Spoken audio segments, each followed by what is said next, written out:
Hi, I'm Dea Viola, president of the Baby Flamingo Company and the creator of the Glide Feminine Cloth Pads, which are comfortable, washable, and reusable. I'm here today to teach you how to make your own pad. Follow me. This is what you will need: a tracing fabric pen, or a pencil, or a regular pen. I like these because they fade out after you trace them. The only important thing about these pens is that they fade out within 24 to 48 hours or after washing. So you can't trace the fabric too soon before you start making the pads, or by the time you're ready to start sewing, the markings won't be there. Of course, a pair of scissors, the maxi pad pattern, or any size pattern. We have maxi pad, medium pads, and the Pentiliner patterns on the Humanity Healing website. Make sure you trace them and then cut them. Also, the fabric. 4 layers of flannel for the maxi pad. There are different layers for the other pads, but I chose to do the maxi pads because they have the most layers. You will also need a layer of terry cloth, any color, as well as your waterproof fabric and a serger or a sewing machine. Now you're ready to start. Let's get started. First thing you do is put your bottom layer ready, which is the waterproof fabric that has a shiny side. Have that face up. Place a layer of the terry cloth on top of that, and the rest of the flannel. In this case, I have the inner layers in white, but I picked a colorful pattern for the top layers, and it could be any color. Then you take your pattern and you trace on the fabric.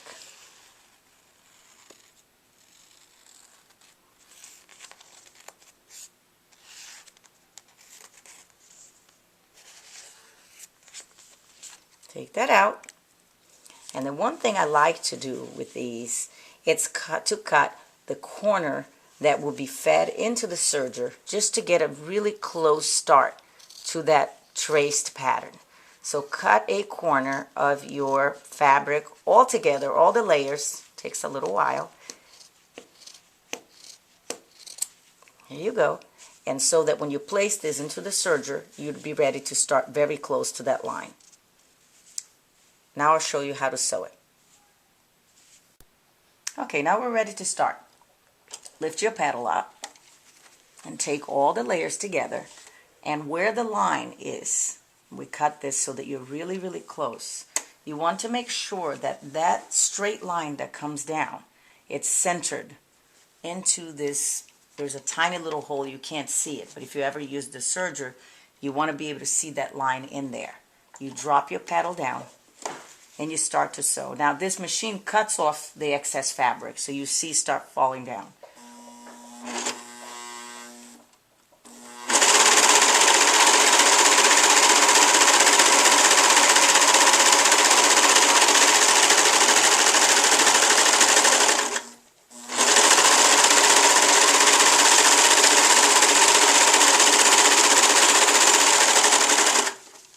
It's okay to adjust it as you go.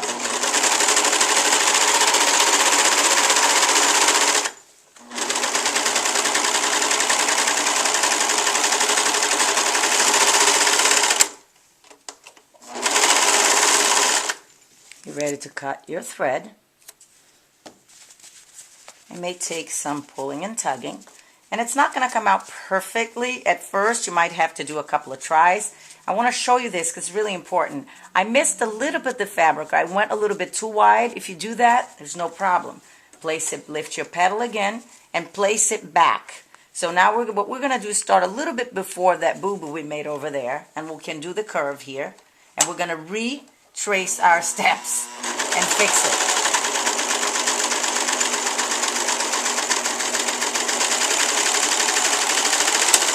This is what I love about the serger, is that you can actually fix your mistakes without having to redo it. And there you have it. Just cut your excess, and there is your maxi pad. So you can do this with all the sizes, The straighter you do the tracing, the better, especially if it's a fabric that has designs on it. As you can see, mine is not perfectly straight, but that's the idea. And you can go back and continue to fix the pattern. It's not going to be perfect at first. Next video I want to show you is how to do it with a regular sewing machine. The serger is very easy to use. You end up with your corners all clean and nice. When you do it with a sewing machine, it might look just a little thicker because you will sew around the edges and leave the wider part open because you will have to flip the fabric to close it up. And there it is. There's your first.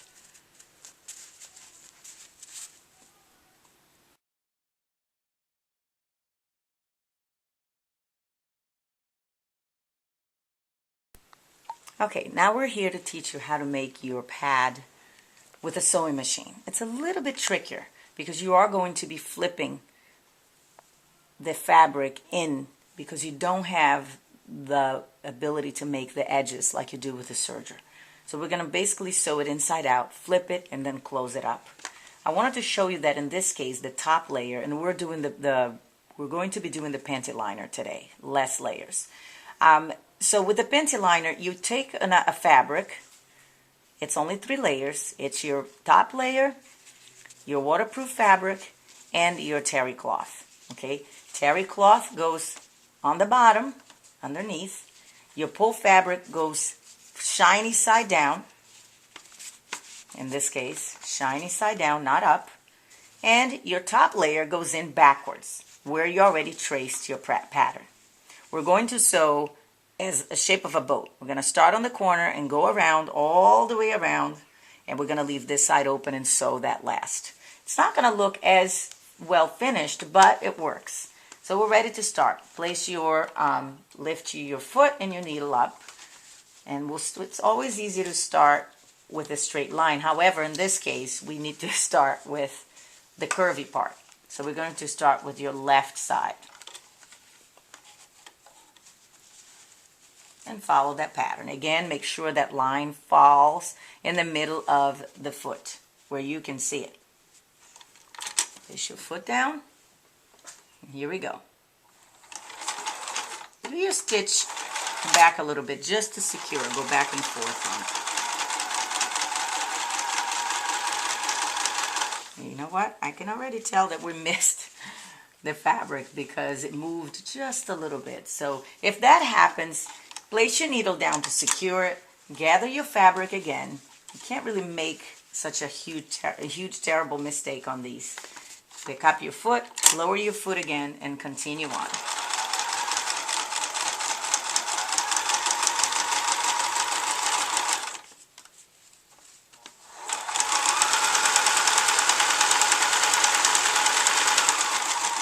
When you get to the corner, sometimes it's hard to follow that pattern. It's so easy with the serger, so you can adjust it. Do a couple of stitches, and if you can't turn it, make sure your needle is down into the fabric and continue to spin it until you finish with your curve. As you get to the very last part of your pattern, push your button back to get your stitch going back and secure in that. And now lift your foot, release the fabric, cut your thread. And now this is the important part. Yeah, this isn't going to be perfect, I can tell, but that's okay.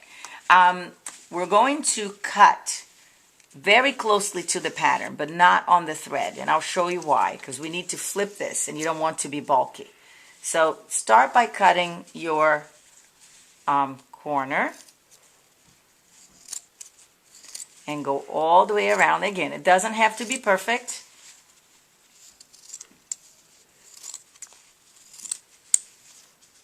My goodness.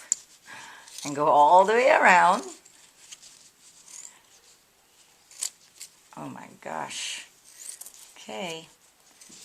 But leave the top part, the part that is open, leave long. Okay, now we're ready to flip it. When we flip the fabric over, it's a little bit trickier with the sewing machine. I prefer using the serger, but there's no reason not to make pads because you don't have a serger.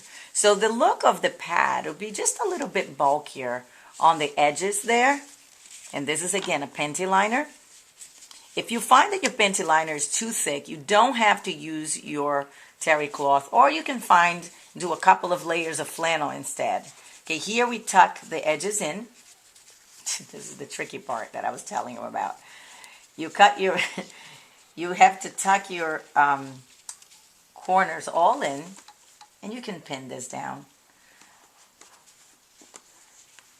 Like, takes a little bit longer. Tuck your corners in any day now. Oh, I think I went too far on the stitching on this end. But anyway, you get the idea. You will sew your corners in, a little more than what I'm doing anyway. And yeah, I messed up on the shape of over here. So let me just take my scissors. It's not that it's even messed up. It's very difficult to get the edges in the right shape. So you do it like that. You tuck your ends in with your terry cloth. I have a feeling this is way too thick anyway. And then with your pull fabric,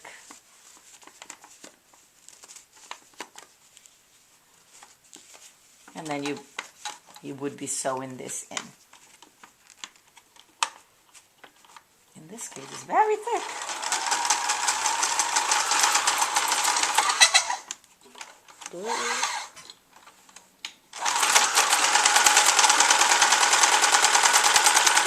You get your idea. Okay, with these, just to continue with our mini pad, when you do it with a sewing machine, remember, it's bulky. I chose to use the terry cloth, which you don't have to do. You could do 2 layers of flannel, which would make it a lot easier. But if you run into the problem that I did, you can always trim the rest of the inside layer, which is the terry cloth, and then fold your outside, and then fold in your waterproof fabric. And there you'll be ready to close your pad. And though this one doesn't look perfectly shaped, it's still functional. It takes a little practice sometimes. I haven't made a lot of these myself, but if you are going to start, the back it's usually a little bit thick. So just bring your stitching down to the quarter of the way into the pad. Start sewing it, and you can always go back. And go all the way to the edge of it. And just keep tucking it in. When you get to your very back, go back, leave your needle down, turn it around, and go over it. So you can finish the other end.